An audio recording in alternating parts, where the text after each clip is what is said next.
Ngobrol bareng Orbit, kami obrolkan, Anda simpulkan. Pak Uba, dalam menjalankan aktivitas Pak Uba mengadvokasi pemulung masyarakat miskin, orang termarginalkan, ya kan? Ini kan tidak terlepas dari operasional pendanaan. Dari mana Pak Uba mencari dana itu, Pak Uba? Oke, baik Pak. Baik ya, perlu saya jelaskan, ini pertanyaan sangat bagus bagi saya yang perlu didengar oleh netizen ya. Sebelum ada yayasan kita ini, saya sudah melakukan aktivitas sosial ini, Ya. meskipun tidak full timer gitu ya. Tapi dengan adanya Yayasan Peduli Pemulung Sejahtera ini, meskipun saya tidak ada dana dari manapun, dari pemerintah saya tidak ada dana, tapi saya mempunyai keyakinan bahwa apa yang saya lakukan ini diridhoi oleh Tuhan yang Maha Kuasa gitu dia ya. Yang pertama dana saya dari dana pribadi lah ya, itu yang pertama.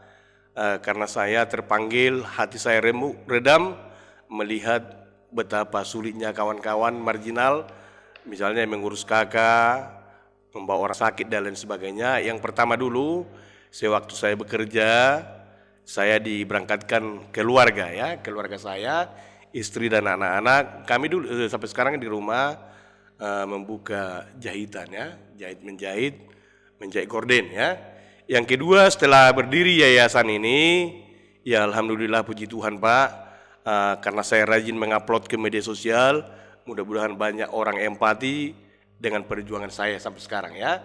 Banyak donatur-donatur yang menaruh perhatian kepada yayasan ini, ada yang mengirimkan berbentuk donasi, transfer dan lain sebagainya gitu dia ya. Banyak yang empati dengan perjuangan saya. Selanjutnya Pak, dalam mengadvokasi itu, kan tentu banyak suka dan duka. Bisa Bapak ceritakan apa sih suka duka ketika Bapak mengadvokasi para pemulung itu? Suka dukanya itulah yang pertama, kalau misalnya kita membuat kartu keluarga misalnya, Ya. ada banyak suka dukanya ya. Dukanya yang paling bahaya bagi saya, artinya tidak ada kerjasama yang baik misalnya dengan instansi yang lain bersama dengan saya, di situ dukanya ya. Misalnya kita mendatangi kepala lingkungan, mendatangi kepala desa, lurah dan lain sebagainya. Mereka selalu beralasan sangat klasik. Misalnya kita temukanlah warga ini sudah lama tinggal di Medan. Ya. Tentunya kan ada solusi daripada pihak pemerintah membuka akses gitu. Contoh, sudah lahir di Medan, besar di Medan, tapi nggak ada data kependudukan. Kan di database kependudukan itu sebenarnya nampaknya itu apakah masih ada apa tidak gitu. Cuman mereka enggan atau bagaimana dengan saya kan gitu kan. Ada yang bilang ambil surat pindah, dari mana dasarnya, kan begitu kan. Jadi kalau nggak ada lagi dasarnya, apa nggak bisa kita buat kakak mereka gitu ya. Ini kan hak undang-undang konstitusi bahwa pemerintah wajib memberikan nik kepada setiap penduduk. Itu ada undang-undang nomor 23 ya. Itu dia tahun 2014 barangkali atau 2013 gitu dia ya, bahwa ini sebenarnya tugas dan tanggung jawab daripada pemerintah memberikan menata kependudukan daripada orang-orang miskin, orang pinggiran dan lain sebagainya, begitu dia.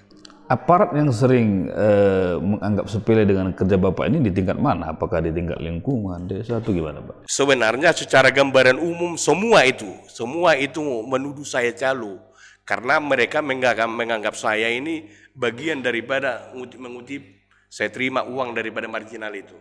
Coba bayangkan secara akal sehat, sedangkan marginal saja sudah sulit cari makan ya. Makan saja sudah sulit, apa mau kita minta dari mereka? Sedangkan membeli berasnya saja kadang-kadang setengah kilo satu hari. Apa mau kita minta?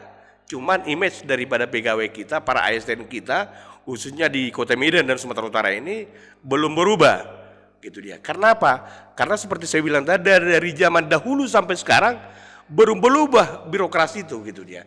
Karena di sana sini ya tentunya masih banyak pungli, nggak kita pungkiri gitu dia. Karena tidak segampang membalikan telapak tangan, membalikan tangan, memutus rantai-rantai yang puli-puli itu gitu dia. Meskipun ada digagas oleh pemerintah revolusi mental ya. Tapi harapan kita dengan adanya revolusi mental itu nanti yang digagas oleh pemerintah, mudah-mudahan sudah mulai berangsur berubah gitu dia. Tapi di Medan sendiri ASN-nya udah ada nggak menyadari revolusi mental yang selama Pak alamin? Sebagian. Sebagian sudah ada ya? Iya, cuman misalnya seperti di Dukcapil Pemko Medan, Ada kemarin itu, sampai sekarang mereka, image mereka menuduh saya calo gitu ya. Oh, Bapak disuruh calo? Saya dituduh calo. Di lantai 2 udah kumarahi mereka ya. Karena saya giring masyarakat itu karena ketidaktahuannya dalam keterbatasannya dari segi sosialnya berinteraksi kepada pemerintah, saya dampingi gitu dia. Iya. Mereka mengatakan saya ini calo, Bapak kan calo katanya kan. Siapa nggak sakit hati, siapa nggak marah? Kumarahi mereka di lantai 2 itu loh.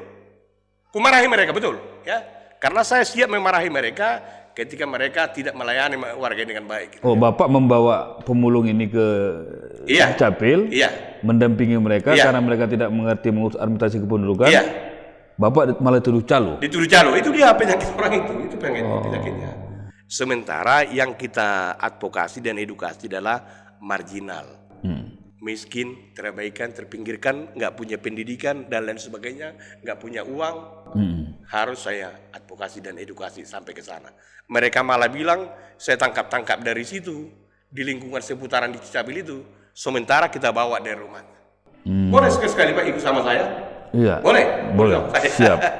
Selain administrasi kependudukan, kan kita juga pernah berkomunikasi tentang bagaimana mengurus asuransi kesehatan, ya kan? Itu pengalaman yang terakhir kita kemarin ada di Adpen kemarin, mengapai anak-anak pemulung yang karena tidak ada biaya tidak bisa dibawa oleh keluarganya karena biayanya tidak ada oleh orang tuanya. Nah, bagaimana ketika Bapak mengadvokasi di bidang kesehatan ini? Apakah sama juga nasibnya seperti Bapak alami ketika mengurus administrasi kependudukan? Hampir sama juga itu Pak, hampir sama.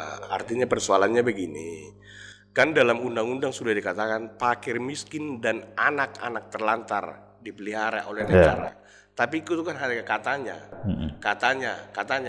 Tapi fakta dan survei hari ini mengatakan bahwa orang miskin masih banyak yang belum memiliki akses layanan kesehatan gitu, tidak memiliki BPJS gitu kan, sehingga orang-orang yang benar-benar marginal tadi ketika menghadapi birokrasi kesehatan harus bermasalah lah. Masalahnya apa? Misalnya di rumah sakit yang ditahan lah dan lain sebagainya, yang gagal pulang dari rumah sakit karena tidak ada biaya gitu dia.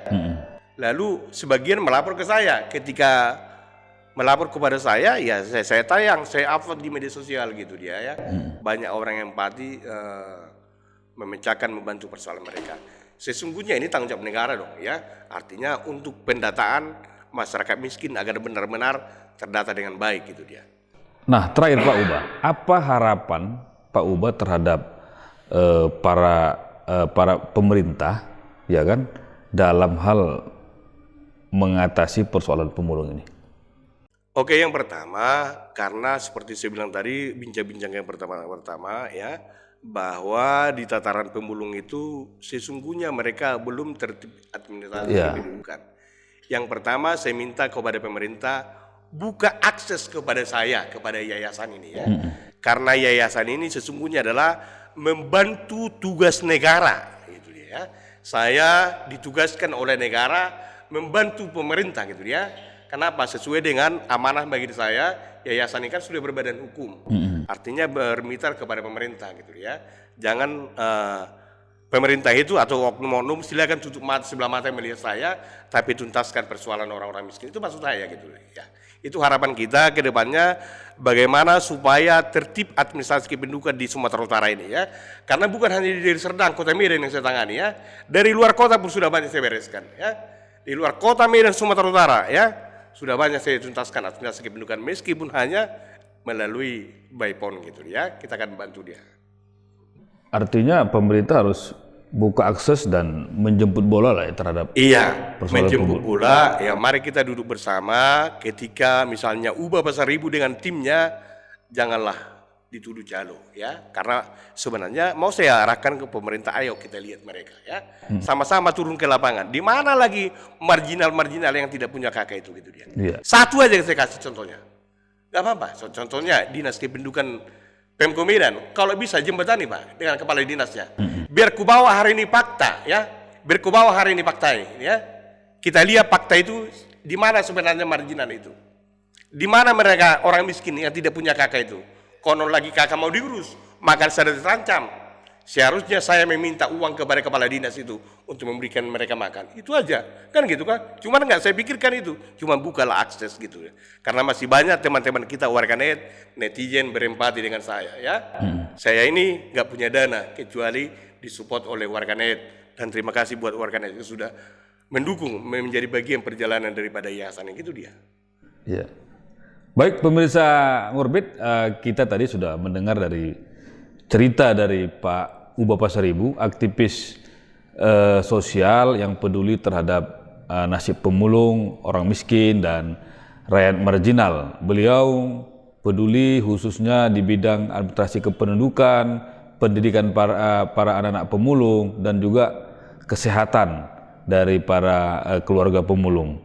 Beliau meminta kepada pemerintah agar membuka akses ketika beliau akan mengurus persoalan-persoalan di bidang administrasi kependudukan, kesehatan dan kependidikan, karena beliau adalah real untuk mengurus dan bukan sebagai calo. Dan juga kita berharap kepada pemerintah agar sosok-sosok seperti Pak Uba ini diberdayakan untuk membantu menuntaskan persoalan-persoalan sosial yang ada di tengah kota, khususnya di Kota Medan dan di seluruh daerah yang ada di Sumatera Utara. Dan juga kita berharap kepada pemerintah juga membantu operasional ataupun biaya yang dikeluarkan oleh Yayasan Pak Uba ini, sehingga beliau bisa lebih cepat merespon laporan dan pemberitahuan dari masyarakat pemulung, masyarakat miskin, masyarakat marginal yang sulit mendapat akses,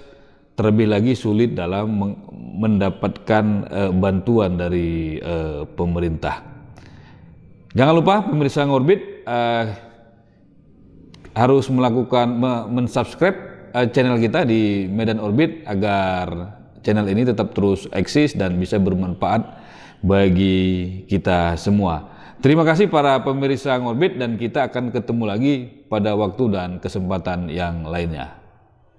Ngorbit, kami obrolkan, Anda simpulkan. Terima kasih Pak Uba. Baik. Atas kedatangan hari ini, dan kita berharap nanti kita bisa terus bekerjasama. Ngobrol bareng Orbit, kami obrolkan, Anda simpulkan.